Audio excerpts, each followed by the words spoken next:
coming. This is a combined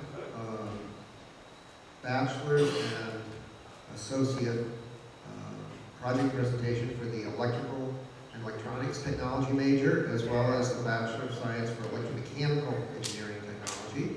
And we'll let each student group introduce themselves. We're going to kind of alternate between 2-year projects and 4-year projects. There are programs in the back if you want more information about the individual projects. There are links to websites that the students have created, so there's a lot of information back there. If you have any questions about the program, you can ask myself or John Kidder, who's in the front row, playing the cell phone. You can, between presentations, you can talk to the students. In general, the students will give a PowerPoint presentation for between 10 and 20 minutes, and then they'll have a time of questions, and then they'll actually demonstrate what they have working so far. You should know that we're still a week and a half before the end of the semester, so some of these projects are not fully functional, but the students will continue working on them and eventually be functional, and we'll post to the website what the final results are. But for today, they're going to show whatever works and explain how the whole project works. So I'm going to start with one of our 2-year students, Kyle Cooke, and he's going to explain his project.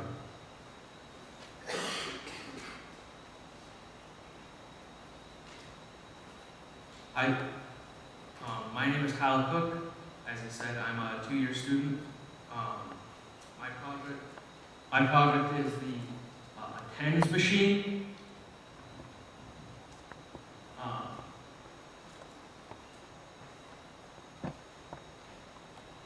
And to get into that, we have to learn what pain is and what TENS actually is.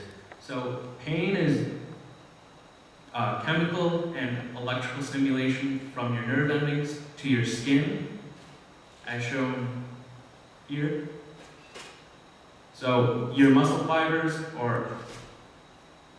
contain nerves, and when an outside stimulus touches those nerves, they fire, which releases chemicals,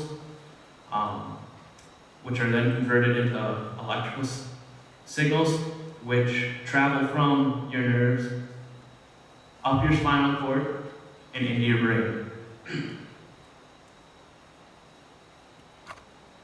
And what we're doing with the TENS machine, which is an abbreviation for transcutaneous electrical nerve stimulation, we are actually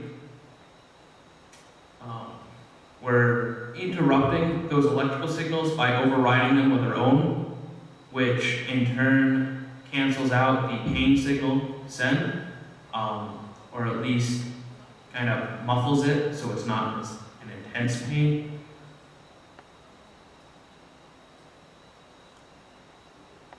And so the frequency at which our body sends signals is 20 to 50 kHz. Now, the reason why it's frequency and not amplitude is because the body's response is actually an all or nothing. So once it hits a certain voltage, which is 70 millivolts, then it'll send the signal, but the actual signal only changes in frequency, right here.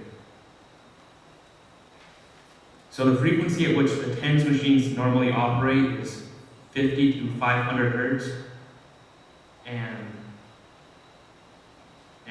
they operate at 20 to 100 volts.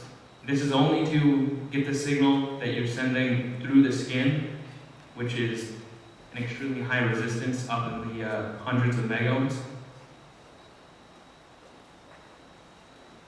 So the problem I'm trying to kind of solve is to make one of these, and I wanted to design one that had the proper amplitude and frequency, and I wanted to also be extremely user-friendly and kind of compact and portable.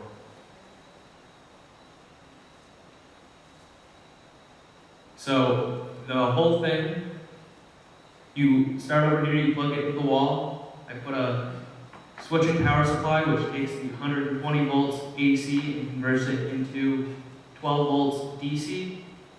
which goes into the function generator chip, which produces a waveform. I take that waveform and I put it into an amplifying circuit.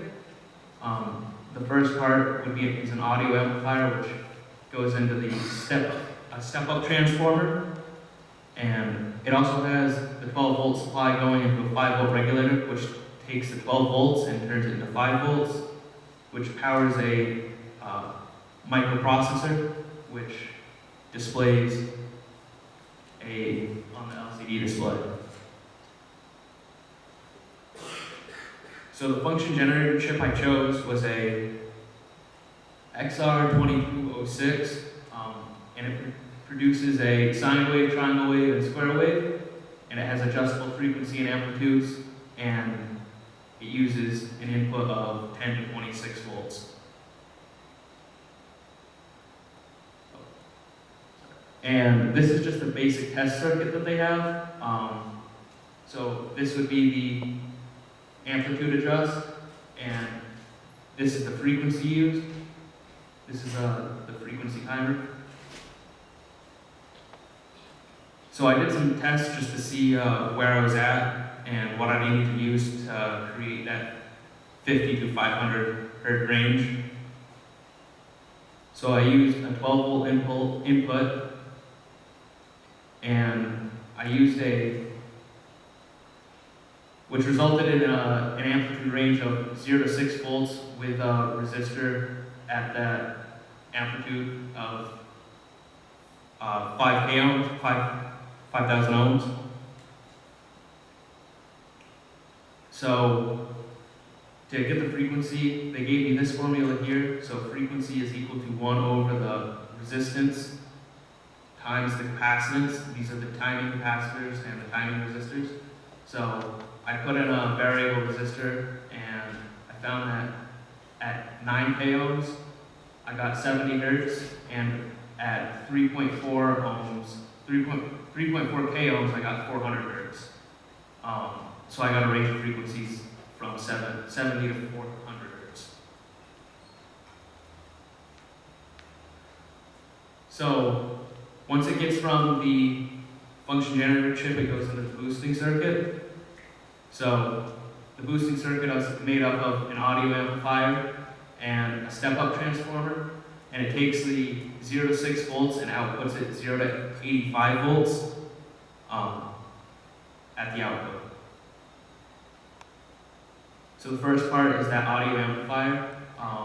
It consists of a lot of different components, some MOSFETs and capacitors and diodes and all others. So it amplifies the signal coming out, and it goes, so the function generator chip is 200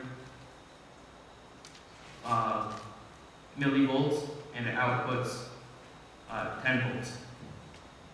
And that 10 volts then goes into a step-up transformer, and it outputs roughly 170 volts max. And then the LCD display, it's a 4x20 LCD, and it operates at 5 volts at 1.6 milliamps, and with the backlight, it's 5 volts at 145 milliamps. So this is the whole schematic. I'm just going to get into some of the bigger components here. So this is that timing resistor that I talked about earlier, and this is the amplitude adjustment here. So in order to switch waveforms on this, I had to put in relays in order to switch between the pins at 2 and at 11. Right there and here. So with the relays, I went from the relays to the microprocessor, the KL25Z board, and these switch between the different waveforms. I got ahead of myself, I'm sorry. So there's only a small bit of programming. So it goes, so first I initialize the pins and the push buttons here, and then I just write to the LCD to display the frequency in the waveform.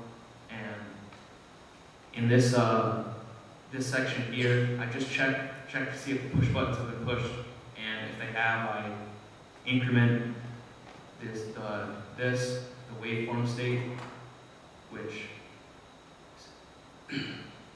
sees if I've pushed the button, and if it has, it chooses one of these, which determine the output of the test machine.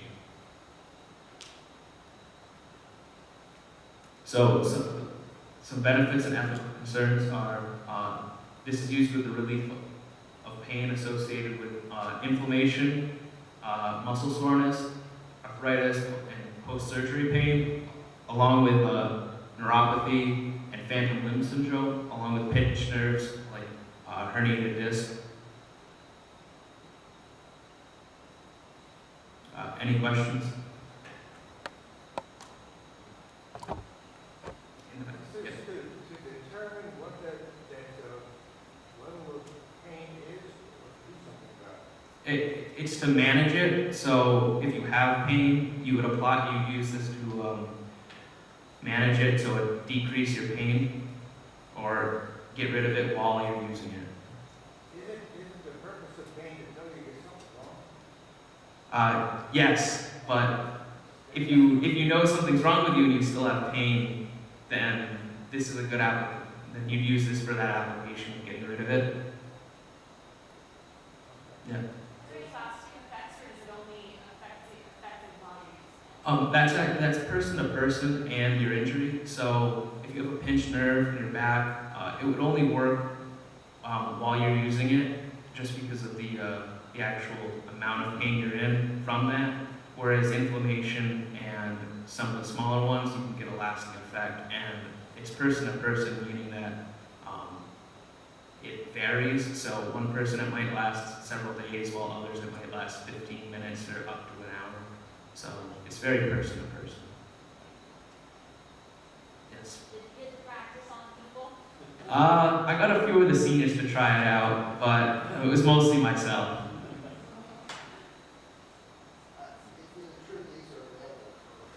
Yes, it is.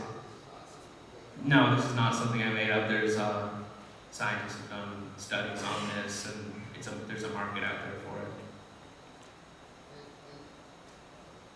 You're no expert on pain, but I think it's safe to say products like Kyle and all are aspirin. You can say pain. Yes, but this is, yeah. But if somebody doesn't want to do it chemically, or the ibuprofen doesn't completely help, so this is just another added. So you're going to have to take a truck battery along with you to keep this thing going when you're mobile? No, you just. Could you repeat the question? I couldn't quite hear. Yeah, you have a lot of speakers. Yeah. You'll have to bring 12 volts along with you, right? Either that or plug it into the wall. Oh, you're going somewhere, so you don't have a wall to plug it in. So you need some power. So you bring a truck battery along with you, is that it? Something like that? I mean, if you wanted to, sure. How big a battery would you need to keep it going for a month? Takes 145 milliamps, so yeah. It's not. You wouldn't need a huge battery, but you're really not supposed to use it while you're driving. So find an outlet to plug it into.